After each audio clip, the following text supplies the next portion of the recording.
All right, everybody. This is another Working Fans Podcast daily content episode. Coming at you pretty early today because I'm going to AEW Dynamite tonight in Bridgeport, Connecticut. Pretty excited about that. House of Black versus Pac and Penta El Zero. See how that all unfolds. We got Jericho and Eddie Kingston in a face-off. Just should be a fun card. I'm pretty excited to go to this.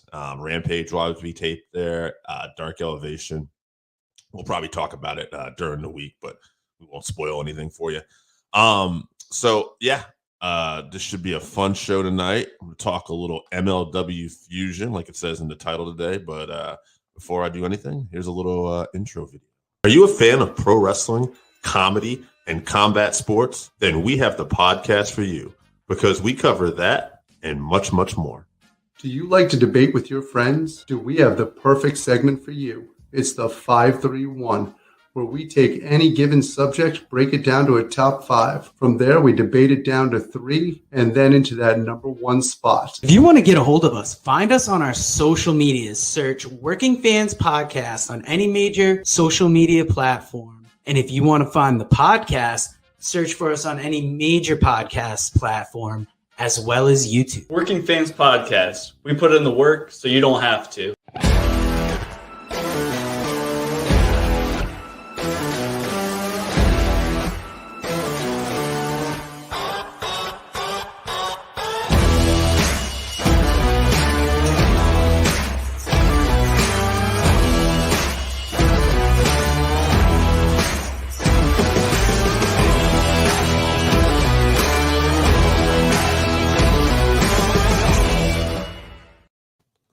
All right, everybody, it's the Working Fans Podcast, and we are live, and we're talking a little MLW fusion today, because I think this is the best show that maybe enough people aren't watching.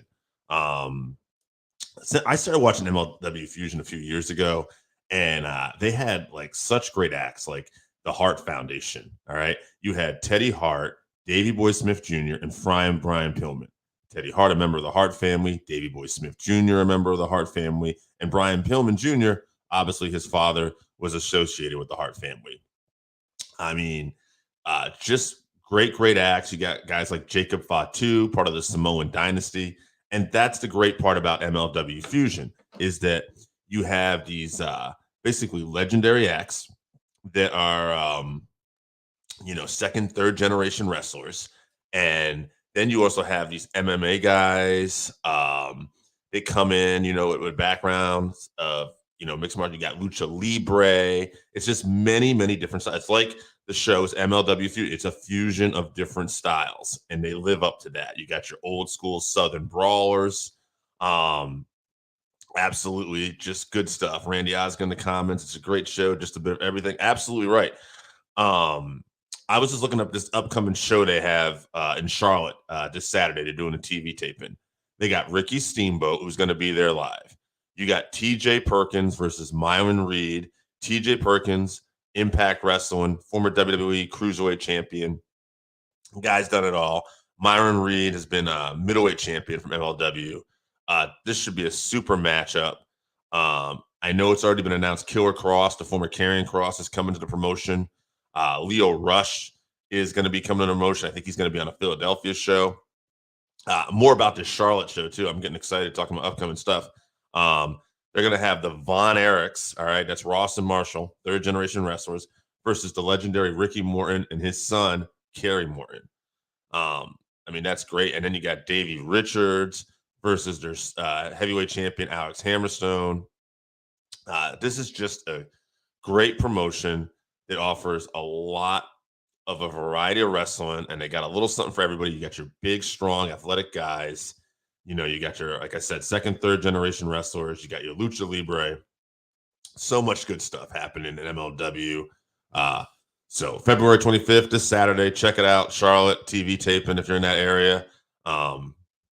Can't say enough good things about this promotion. One other thing I want to talk about today, occurred to me last night about pro wrestling. I love my pro wrestling, obviously. And there's so much good stuff in pro wrestling. But sometimes there's just this silly shit And I know we all see it all the time. And WWE gets made fun of it. I mean, AEW has a dinosaur, so I mean they get made fun of it for it too. But silly shit's been around forever. I was watching NXT last night, and I don't even remember what I was watching, honestly. Like it was at the end of the night, and it was just like I was watching these promos, and it was just over the top. So don't get me wrong, there's some good stuff on NXT too. Like I watched Dolph Ziggler versus Tommaso Ciampa. They tore it up. Braun Breaker looks like a star. There's some good shit there. But man, like, I don't know, like, you know, wrestling, you got to have a buffet, I guess Eric Bischoff would say. So we have this little variety for everybody.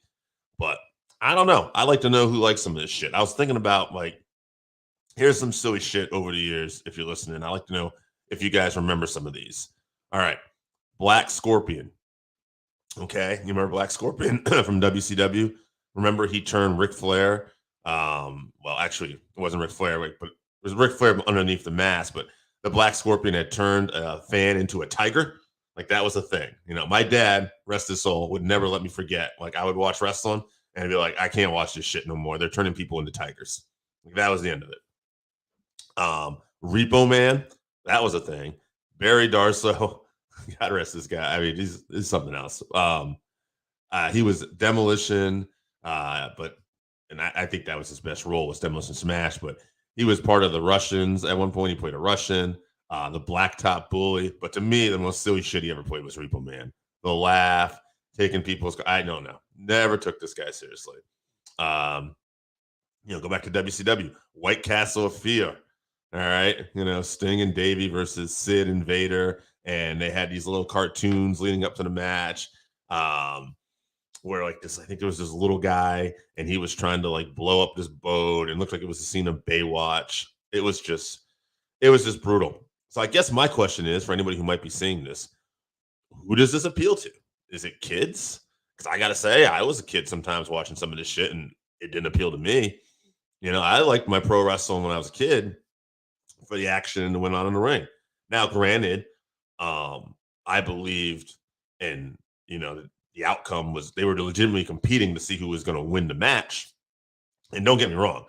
I mean, I know wrestlers beat up their bodies and we've interviewed so many wrestlers, I have so much respect. But I'm saying as a kid, I didn't get the entertainment part of it. So I hung on everything. But as I got older and I understood that, I still love pro wrestling. But the one thing that really had to change was I was never really in to this over the top characters like Repo Man, the Black Scorpion, and Outback Jack, and so many of this, no offense, bullshit. I just don't get it. You know, maybe there's some kids this appeals to. I don't understand it. I never will. I hope somebody enjoys it, but for me, it's just a fast forward button. I'll never give up on my wrestling. I love me some pro wrestling because there's always going to be things like, even on an NXT show, there's going to be Ciampa versus Ziggler. And Ziggler, what an awful name, by the way, too. But he's such a great wrestler. You know, Gunther, again, another phenomenal wrestler. Where did we come up with this silly name? But yeah, I'm never gonna get this silly shit. So anyway, it's early in the morning. I'm leaving this video for you. Guys, you can get us in the comments. You know, let me know some of the silly shit, you know, that you groan about when you see pro wrestling. You know, and I'm talking to the people who love pro wrestling. Like, you love it, you don't complain about it, but you just see this and you go to yourself, oh, Outback Jack, I can't show this to any of my friends. What the shit, you know? That's what I'm wondering. Because, like, you know, like I said, there's always going to be something that I can have. You know, there's going to be a CM Punk, there's going to be a Samoa Joe, a Bryan Danielson, an Owen Hart. There will always be something that I love. But then every once in a while, right, we just got to get the gobbledygooker. We got to get the Yeti. And I don't know why. I wish we didn't have that. Maybe we have that stuff so we can appreciate, you know, the guys like Bret Hart and Shawn Michaels. But yeah, anyway, that's going to be out today. Like I said, again, check out MLW Fusion, the best show you're probably not watching. And if you are watching, keep watching it. It's phenomenal. And that's going to do it today for the Working Fans Daily Content. As always, I'm the man called Dave, and thanks for stopping by.